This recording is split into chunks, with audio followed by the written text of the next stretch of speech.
ఈ 6 సూత్రాల పథకం రావడం వల్ల ఏంటంటే ఎవరి పూర్వీకులైతే వారి శ్రమతో రాజధాని నగరాన్ని అభివృద్ధి పరిచిందో వాళ్లకు ఈ రోజు రాజధానిలో అడుగుపెట్టే పరిస్థితి లేదు. వాళ్ళు నాన్ లోకల్స్ అయిపోయింది. ఎవరైతే ఇతర ప్రాంతాలలో డబ్బు బలం, రాజకీయ బలం ఉందో వాళ్లంతా ఇప్పుడు హైదరాబాద్ నగరంలో స్థానికులైపోయారు. స్థానికేతరులు అయిపోయిందో స్థానికులైపోయారు. కనుక ఈ రోజు హైదరాబాద్ నగరంలో ఉండేటువంటి అభివృద్ధి తెలంగాణ ప్రాంతంకు సంబంధించిన అభివృద్ధి కాదు. అక్కడ ఉండే అభివృద్ధి ఫలితాలు తెలంగాణ ప్రాంతం వాళ్ళకు దక్కడం లేదు.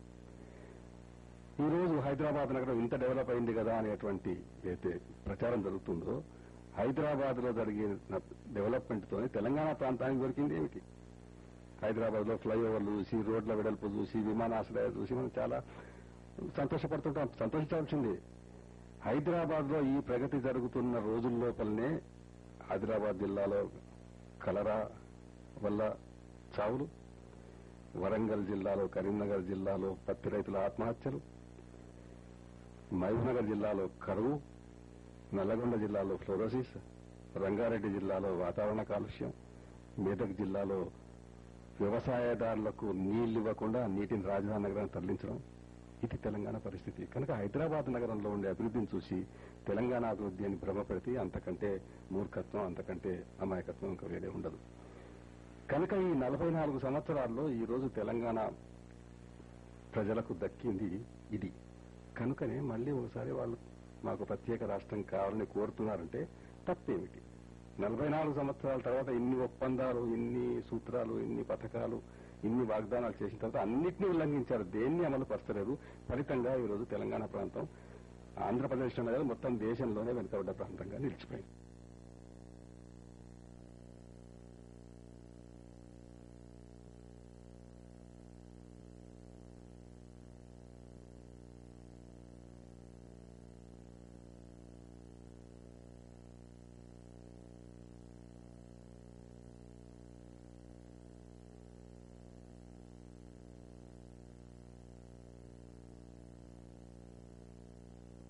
ఆంధ్రప్రదేశ్ రాష్ట్ర అవతరణ జరిగి 44 సంవత్సరాల కాలం దాటింది. ఈ సుదీర్ఘ కాలంలో తెలంగాణ ప్రాంతం ఈ ఉమ్మడి రాష్ట్రంలో అడ్డులేని వివక్షకు, అంతులేని దోపిడికి గురైంది. ఫలితంగా ఈరోజు తెలంగాణ ప్రాంతం ఆంధ్రప్రదేశ్లోనే కాక మొత్తం దేశంలోనే అన్ని విధాలుగా వెనుకబడ్డ ప్రాంతంగా నిలిచిపోయింది. ఒక్క రంగం అని కాదు, ఏ రంగాన్ని తీసుకున్నా తెలంగాణ ప్రాంతం అతి దారుణంగా వివక్షకు గురైపోయింది. అది విద్యారంగం కావచ్చు, వైద్య రంగం కావచ్చు, పారిశ్రామిక రంగం కావచ్చు, ప్రణాళికా రంగంలో పెట్టుబడులు కావచ్చు, ఇవన్నిటికీ అన్ని రంగాల్లో దోపిడీకి గురైంది. అయితే ఇప్పుడు వ్యవసాయ రంగం, నీటిపారుదల రంగం, వాటికి సంబంధించిన అనుబంధ రంగాలు తెలంగాణ ప్రాంతానికి ఈరోజు జీవన్మరణ సమస్యగా తయారయ్యాయి. తెలంగాణ భవిష్యత్తు కాదు, మొత్తం రాష్ట్ర భవిష్యత్తు కూడా ఈ సమస్య పరిష్కారంపైనే ఆధారపడి ఉంటుంది. ఏం జరిగింది ఈ 44 ఏళ్లలో? జరిగింది ఏమిటి? అది తెలుసుకోవాలంటే కాస్త ముందు తెలంగాణ ప్రాంతానికి ఉన్నటువంటి వనరులు, ప్రకృతి ఇచ్చిన వనరులు ఏమిటి, వాటిని ఎలా వాడుకున్నాం, ఇతర ప్రాంతాల కొరకు ఎలా వాడాం, అది తెలుసుకోవాలి. ఆంధ్రప్రదేశ్ అవతరణ జరిగిన రోజు వ్యవసాయ రంగ పరిస్థితి ఎట్లా ఉండే, నీటిపారుదల రంగ పరిస్థితి ఎట్లా ఉండే, ఈ రోజు ఏం జరిగింది, దాని ఫలితంగా వ్యవసాయ రంగం ఏ విధంగా ప్రభావితం అయిపోయింది అనే విషయాల గురించి స్థూలంగా తెలుసుకోవాలి. ఇప్పుడు భౌగోళికంగా చూస్తే దక్షిణ భారతదేశంలోనే అతిపెద్ద 2 నదులైన కృష్ణా, గోదావరి నదుల మధ్య ఉంది తెలంగాణ ప్రాంతం. ఈ 2 నదులకు మధ్య ఉంది. ఈ దేశంలో ఏ రాష్ట్రానికి కూడా భౌగోళికంగా అటువంటి వసతి లేదు. 2 మహానదులు. మన రాష్ట్రంలో, ఆంధ్రప్రదేశ్ రాష్ట్రంలో గోదావరి ప్రవహించేటువంటి ప్రాంతంలో 100కి 79 వంతులు తెలంగాణ ప్రాంతంలో ఉన్నది. నిజామాబాద్, ఆదిలాబాద్, కరీంనగర్, వరంగల్, ఖమ్మం జిల్లాలను తాక్కుంటూ వాటి సరిహద్దు నుంచి చివరికి కోస్తా గోదావరి జిల్లాకు పోతుంది చివరి తోక. అట్లాగే ఆంధ్రప్రదేశ్లో కృష్ణా నది ప్రవహించేటువంటి ప్రాంతంలో తెలంగాణ ప్రాంతం లోపలనే 69% ఉన్నది. మహబూబ్నగర్లో ప్రవేశిస్తుంది, నల్గొండ ద్వారా కోస్తా జిల్లాలో పోతుంది. అంటే 69% కృష్ణానది పరివాహక ప్రాంతం, 79% గోదావరి నది పరివాహక ప్రాంతం తెలంగాణ ప్రాంతంలో ఉన్నప్పుడు ఆ నదులలో ఉన్నటువంటి నీటిని ఉపయోగించినప్పుడు అదే శాతంలో తెలంగాణ ప్రాంతానికి రావాలి. కానీ ఈ 44 ఏళ్లలో కట్టిన ప్రాజెక్టులు ఎట్లా ఉన్నాయంటే, ఉదాహరణకు కృష్ణానది పైన కట్టిన ప్రాజెక్టులు తీసుకుంటే, అంతకుముందే కట్టినటువంటి కృష్ణా బరాజ్ కింద 12 లక్షల ఎకరాలు, తెలంగాణ ఆంధ్ర ప్రాంతాలకు రెండింటికి ఉపయోగపడాలి, సమానంగా ఉపయోగపడాలి అని కట్టినటువంటి నాగార్జున ప్రాజెక్టు కింద, నాగార్జున సాగర్ ప్రాజెక్టు కింద కోస్తా జిల్లాలకు 15 లక్షలు పోతే తెలంగాణకు 5 లక్షలు. శ్రీశైలం ప్రాజెక్టు కింద కట్టేటువంటి దాంట్లో ఈ రోజు తెలుగంగ పేరుతో దాదాపు 70% 80% నీళ్లు రాయలసీమకు పోతే తెలంగాణ ప్రాంతానికి ఇంకా 10% నీరు దక్కేటువంటి అవకాశం కూడా లేకుండా పోయింది.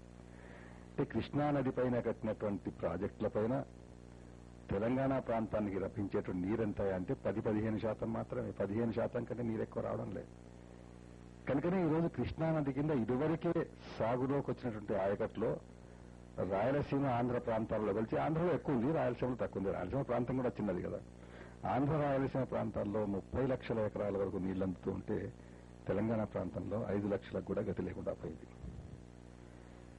ఇక గోదావరికి వస్తే ఇదివరకే ధవళేశ్వరంలో కృష్ణా బరాజ్ ఉంది, గోదావరి బరాజ్ ఉంది ధవళేశ్వరంలో. దాని కింద 12 లక్షల ఎకరాలకు నీళ్లు అందుతున్నాయి. అది 2 పంటలకు, అది కూడా మాగాణి పంటలకు.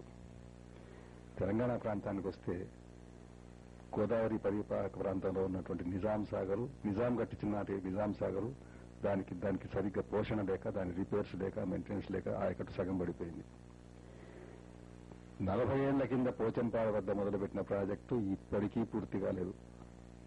నాగార్జున సాగర్ను 15 ఏళ్లలో పూర్తి చేసిండ్రు, తెలుగంగను 15 ఏళ్లలో పూర్తి చేస్తున్నారు. ఇతర ప్రాంతాలకు ఉపయోగపడతాయి కనుక తెలంగాణ ప్రాంతం కొరకు ఉపయోగపడేటువంటి ఏకైక ప్రాజెక్టు శ్రీరామ్ సాగర్ ప్రాజెక్ట్ అయినా పోచంపాడు అంటారు దాన్ని. దాని నిర్మాణం మొదలుపెట్టి 40 ఏళ్లయితే ఇప్పటికీ 4వ వంతు కూడా పూర్తి కాలేదు. అందులో ఆ ప్రాజెక్టు నిజాం కాలంలో రూపకల్పన అయింది. 20 లక్షల ఎకరాలకు నీళ్లు అందించే ప్రాజెక్ట్ అది. ఇప్పుడు అది 4 లక్షలకు కూడా అతి కష్టంగా నీళ్లు అందించే పరిస్థితి లేదు, ఇంకా పూర్తి కాలేదు, ఇంకెన్నాళ్ళు పడుతుందో తెలియదు. కనుక కృష్ణా గోదావరి నదులపైన కట్టిన ప్రాజెక్టులో గత 40-45 ఏళ్లలో కృష్ణానది పైన కట్టిన ప్రాజెక్టులు కేవలం ఇతర ప్రాంతాల అభివృద్ధిని దృష్టిలో పెట్టుకుని కట్టారు. వాటికి కావలసిన వనరులు తెలంగాణ నిధులను తరలించి కట్టారు.